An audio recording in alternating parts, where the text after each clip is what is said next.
কয়েকদিন ওয়েদার কেমন থাকে? হ্যাঁ, এখন আমাদের যে গভীর নিম্নচাপ বা অতি গভীর নিম্নচাপ যে ছিল সেটা তো দূরে সরে গেছে গতকালই।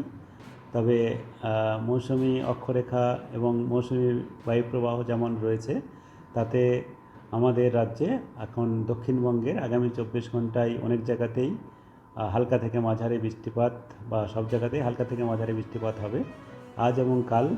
আর তারপরে আপনার 1-2 তারিখ নাগাদ বৃষ্টিপাত দক্ষিণবঙ্গে কিছুটা কমবে, আরও কিছুটা হালকা থেকে মাঝারি, যেটা সব জায়গায় হচ্ছে সেটা বিক্ষিপ্ত হবে, কিছু কিছু জায়গায় হবে।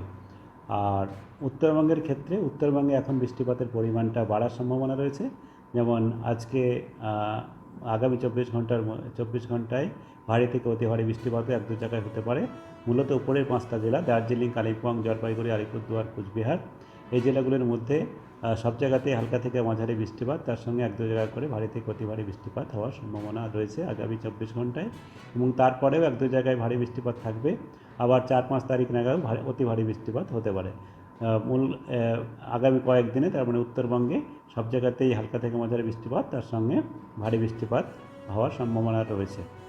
আর কলকাতা তার পার্শ্ববর্তী অঞ্চলের জন্য যেটা বলা হয়েছে, কলকাতাতে সাধারণত মেঘলা আকাশ আর 1-2 পশলা হালকা থেকে মাঝারি বৃষ্টিপাত আগামী 24 ঘন্টায় থাকবে। তাপমাত্রা এখন স্বাভাবিকের থেকে একটু কম রয়েছে, এরকমই থাকবে, কারণ সাধারণত মেঘলা আকাশই থাকবে। তবে আজ এবং কালকের পরে হয়তো একটু মেঘলা আকাশের পরিমাণ কমতে পারে, সেক্ষেত্রে সামান্য একটু বাড়তে পারে তাপমাত্রা। ধন্যবাদ।